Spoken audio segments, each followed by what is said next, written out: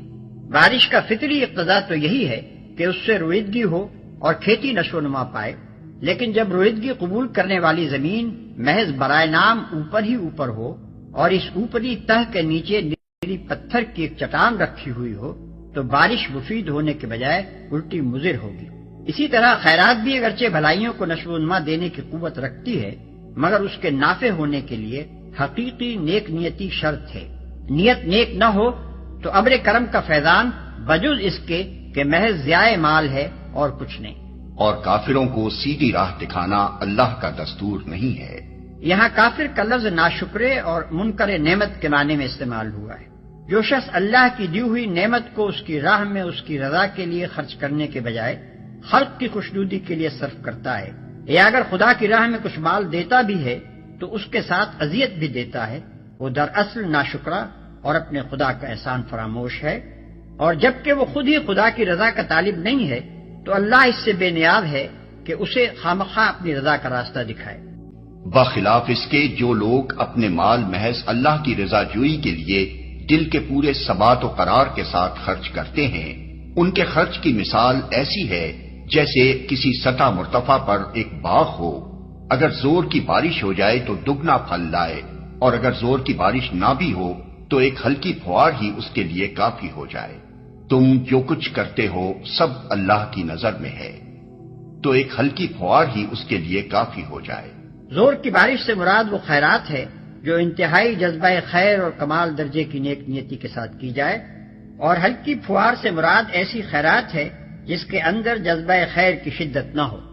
کیا تم میں سے کوئی یہ پسند کرتا ہے کہ اس کے پاس ایک ہرا بھرا باغ ہو،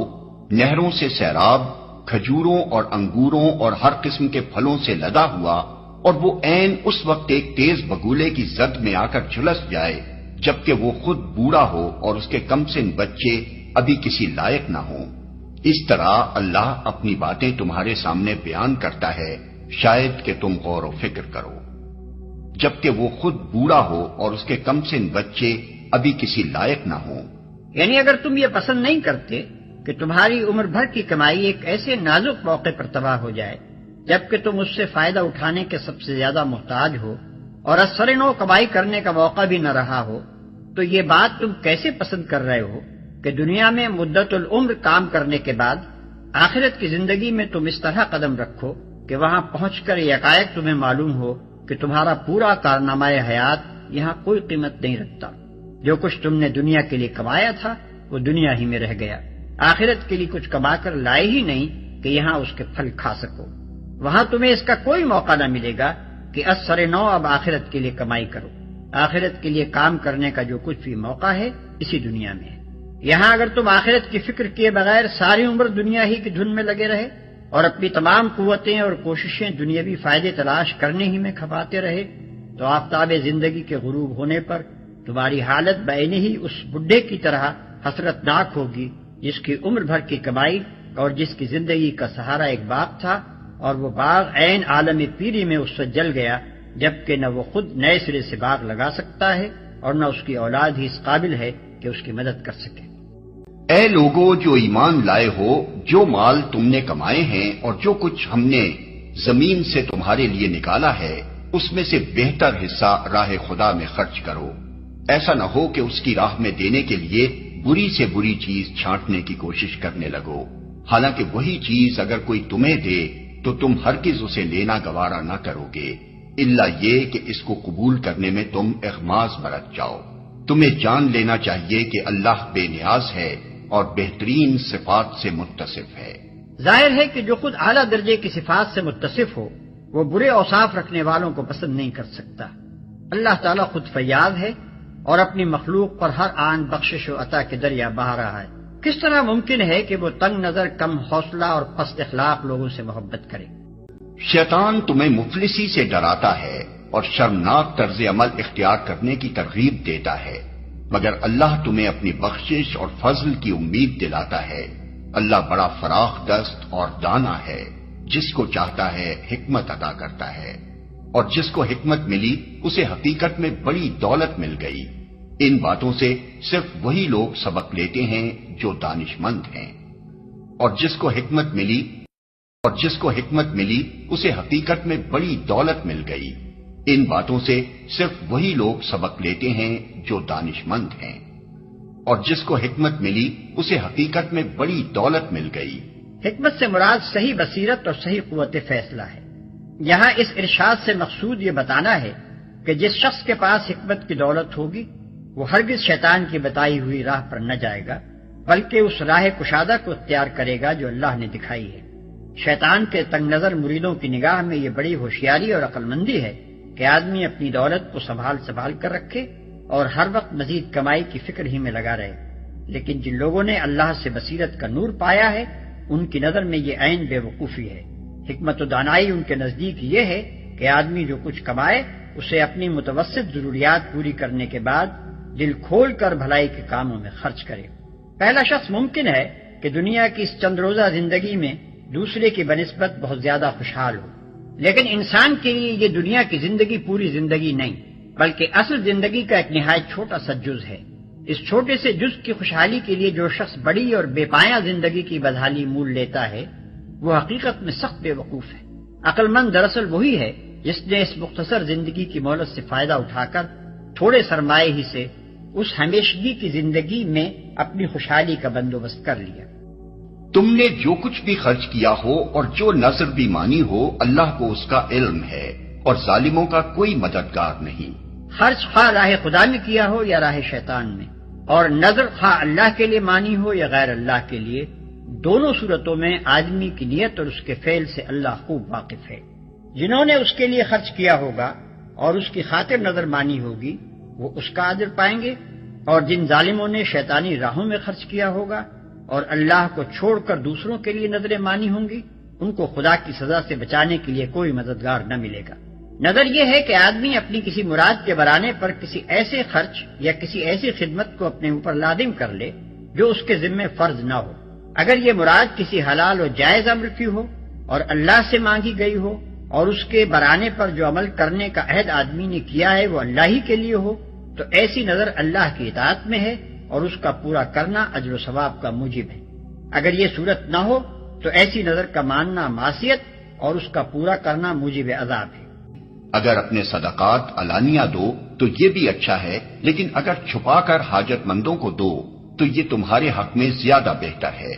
تمہاری بہت سی برائیاں اس طرز عمل سے محو ہو جاتی ہیں، اور جو کچھ تم کرتے ہو اللہ کو بہرحال اس کی خبر ہے۔ لیکن اگر چھپا کر حاجت مندوں کو دو تو یہ تمہارے حق میں زیادہ بہتر ہے۔ جو صدقہ فرض ہو اس کو علانیہ دینا افضل ہے، اور جو صدقہ فرض کے ماسوا ہو اس کا اخفا زیادہ بہتر ہے۔ یہی اصول تمام اعمال کے لیے ہے کہ فرائض کا علانیہ انجام دینا فضیلت رکھتا ہے اور نوافل کو چھپا کر کرنا اولا ہے۔ تمہاری بہت سی برائیاں اس طرز عمل سے محو ہو جاتی ہیں، یعنی چھپا کر نیکیاں کرنے سے آدمی کے نفس و اخلاق کی مسلسل اصلاح ہوتی چلی جاتی ہے، اس کے اوصاف حمیدہ خوب نشو و نما پاتے ہیں، اس کی بری صفات رفتہ رفتہ مٹ جاتی ہیں، اور یہی چیز اس کو اللہ کے یہاں اتنا مقبول بنا دیتی ہے کہ جو تھوڑے بہت گناہ اس کے نامہ اعمال میں ہوتے بھی ہیں انہیں اس کی خوبیوں پر نظر کرتے ہوئے اللہ تعالیٰ معاف فرما دیتا ہے۔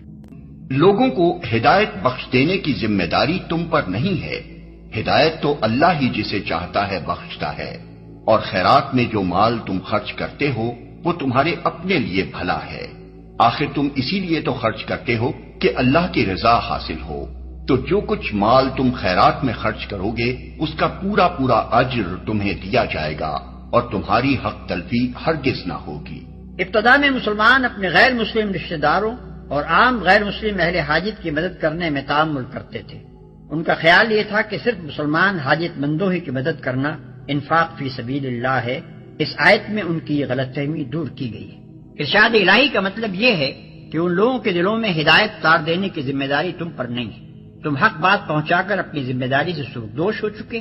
ابھی اللہ کے اختیار میں ہے کہ ان کو بصیرت کا نور عطا کرے یا نہ کرے۔ رہا دنیاوی مال و متاع سے ان کی حاجتیں پوری کرنا تو اس میں تم محض اس وجہ سے تعامل نہ کرو کہ انہوں نے ہدایت قبول نہیں کی ہے۔ اللہ کی رضا کے لیے جس حاجت مند انسان کی بھی مدد کرو گے اس کا اجر اللہ تمہیں دے گا۔ خاص طور پر مدد کے مستحق وہ تنگ دست لوگ ہیں جو اللہ کے کام میں ایسے گھر گئے ہیں کہ اپنی ذاتی کسب معاش کے لیے زمین میں کوئی دوڑ دھوپ نہیں کر سکتے۔ ان کی خودداری دیکھ کر ناواقف آدمی گمان کرتا ہے کہ یہ خوشحال ہیں۔ تم ان کے چہروں سے ان کی اندرونی حالت پہچان سکتے ہو، مگر وہ ایسے لوگ نہیں ہیں کہ لوگوں کے پیچھے پڑ کر کچھ مانگیں۔ ان کی اعانت میں جو کچھ مال تم خرچ کرو گے وہ اللہ سے پوشیدہ نہ رہے گا۔ اس گروہ سے مراد وہ لوگ ہیں جو خدا کے دین کی خدمت میں اپنے آپ کو ہمتن وقف کر دیتے ہیں اور سارا وقت دینی خدمات میں صرف کر دینے کی وجہ سے اس قابل نہیں رہتے کہ اپنی معاش پیدا کرنے کے لیے کوئی جدوجہد کر سکیں۔ نبی صلی اللہ علیہ وسلم کے زمانے میں اس قسم کے رضاکاروں کا ایک مستقل گروہ تھا جو تاریخ میں اصحاب صفہ کے نام سے مشہور ہے۔ یہ 300-400 آدمی تھے جو اپنے اپنے گھر بار چھوڑ کر مدینے آ گئے تھے، ہم وقت حضور کے ساتھ رہتے تھے، ہر خدمت کے لیے ہر وقت حاضر تھے، حضور جس مہم پر چاہتے انہیں بھیج دیتے تھے، اور جب مدینے سے باہر کوئی کام نہ ہوتا اس وقت یہ مدینے ہی میں رہ کر دین کا علم حاصل کرتے اور دوسرے بندگان خدا کو اس کی تعلیم دیتے رہتے تھے۔ چونکہ یہ لوگ پورا وقت دینے والے کارکن تھے اور اپنی ضروریات فراہم کرنے کے لیے اپنے ذاتی وسائل نہ رکھتے تھے، اس لیے اللہ تعالیٰ نے عام مسلمانوں کو توجہ دلائی کہ خاص طور پر ان کی مدد کرنا انفاق فی سبیل اللہ کا بہترین مصرف ہے۔ جو لوگ اپنے مال شب و روز کھلے اور چھپے خرچ کرتے ہیں ان کا اجر ان کے رب کے پاس ہے، اور ان کے لیے کسی خوف اور رنج کا مقام نہیں۔